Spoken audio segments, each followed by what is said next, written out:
লুকোচুরি খেলার অবসান, ভুবনেশ্বরী চরে বাঘ ফিরে গেল জঙ্গলে। বন দফতরের কর্মীদের তৎপরতায় বাঘটিকে জঙ্গলে পুনরায় ফেরত পাঠানো হয়। স্থানীয় সূত্রে জানা যায়, বুধবার রাতে কুলতলি ব্লকের মইপিট কোস্টাল থানার গুড়গুড়িরা এলাকার ভুবনেশ্বরী গ্রাম পঞ্চায়েতের দেবীপুর গ্রামে দাসপাড়া এলাকায় বুধবার রাতে বাঘের গর্জন ও বাঘের পায়ের ছাপ দেখতে পায় এলাকাবাসীরা। ফেন্সিংটা তো আমরা রেগুলারলি রিপেয়ারিংটা ওখানে করছি সেই এলাকায়। কিছুদিন আগেও 2 কিলোমিটার আমরা নতুন ফেন্সিংও ওখানে দিয়েছিলাম। তো ফেন্সিংয়ের কাজ তো আপনি জানেন কি কন্টিনিউয়াস আছে, অনেক বছর ধরে আপনারা আছেন, আপনি জানেন কি কন্টিনিউয়াস প্রসেস আছে, কাজটা চলতেই থাকে, সেভাবে আমরা করছি কাজটা। আর কালকে এই ঘটনাটা আমরা শুনেছিলাম, তারপরে সঙ্গে সঙ্গে আমাদের টিম ওখানে পেট্রোলিংয়ে ছিল, তো ওরাও ইমিডিয়েটলি স্পটে পৌঁছে যায়। তো ছেলেটাকে ওখান থেকে আমরা আগে তো গ্রামেই একটা ডক্টরের কাছে একটু ফার্স্ট এডটা দেওয়া হলো, তারপরে ওকে জামতলা ওখানে হসপিটালেও নেওয়া গেওয়া হলো। অ্যান্ড ওখানে গিয়ে দেখা হয়েছে কি ছেলেটা ভালো আছে। এখন আজকে ওকে কিছু ভ্যাকসিনেশনগুলো দিতে হবে, ওই ভ্যাকসিনেশনগুলো দেওয়ার পরে মনে হচ্ছে কি আজকেই ও ডিসচার্জ পেয়ে যাবে ওখান থেকে। এরপর খবর দেওয়া হয় বন দপ্তরে। এরপর শুরু হয় তল্লাশি। সারা রাত মশাল ও আলো নিয়ে গ্রাম পাহারা দেয় গ্রামবাসীরা। সকলে এলাকা লাগোয়া জঙ্গলে বনকর্মীরা তল্লাশি চালায়। সকালবেলাতে বৃহস্পতিবার রাতে নদীর পাড়ে মোবাইলে কথা বলার সময় স্থানীয় এক যুবকের উপর হামলা করে ওই বাঘ বলে জানা যায়। এই হামলার ঘটনায় জখম হয় রাহুল হালদার নামে এক নবম শ্রেণীর ছাত্র। স্থানীয়রা জখম হওয়া ছাত্রকে উদ্ধার করে কুলতলি জয়নগর হাসপাতালে চিকিৎসার জন্য নিয়ে আসা হয়।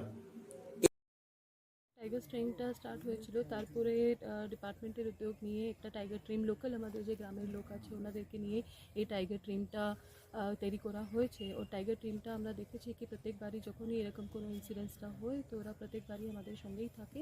তো আজকেও আমরা যখন কি আমরা দেখেছি কি অনেক জায়গা থেকে পায়ের ছাপের খবরটা আমরা পেলাম, তো আমরা জানলাম কি না একবারই ট্র্যাক করতে হবে কি পজিশনটা কীরকম আছে। এটাও হতে পারে কি ফেরত চলে গেছে, সামনে জঙ্গলে চলে গেছে, তো সেটা। এই হামলায় ঘটনার পর আরও আতঙ্কিত হয়ে পড়ে গ্রামবাসীরা। আরও তৎপর হয় বন দপ্তরের কর্মীরা। এবার বাঘের পায়ের ছাপ অনুসরণ করে বাঘের গতিপথ অনুসরণ করে এবং বন দপ্তরের পক্ষ থেকে শব্দবাজি ফাটানো হয়। এরপর শনিবার সকালে কুয়াশা ও ঝিরিঝিরি বৃষ্টির মধ্যে দেবীপুর গ্রাম থেকে 4 কিলোমিটার দূরে বৈকুণ্ঠপুর গ্রামের ধান জমিতে বাঘের পায়ের ছাপ দেখতে পায়। এরপর সুন্দরবন ব্যাঘ্র প্রকল্পের জয়েন্ট ডিরেক্টর রাজা দত্ত ও দক্ষিণ 24 পরগনার জেলা বন বিভাগের আধিকারিক নিশা গোস্বামীর নেতৃত্বে একটি দল গঠন করা হয়। এরপর ওই এলাকায় বাঘের খোঁজ তল্লাশি শুরু হয়। অবশেষে বন দপ্তরের কর্মীদের সামনেই লোকালয় থেকে খাল পার হয়ে পুনরায় জঙ্গলে চলে যায় বাঘ। পুনরায় জঙ্গলে চলে যাওয়াতে কিছুটা হলেও স্বস্তির নিঃশ্বাস ফেলেছে এলাকাবাসীরা। এ বিষয়ে দক্ষিণ 24 পরগনা জেলার বন বিভাগের আধিকারিক নিশা গোস্বামী জানান, বুধবার রাতে বন দপ্তরের কাছে খবর আসে এলাকায় বাঘ ঢুকেছে। এরপর আমরা তৈরি করি তল্লাশি অভিযান চালাই এবং বাঘের গতি প্রকৃতির ওপর নজর রাখার চেষ্টা করি পায়ের ছাপ দেখে।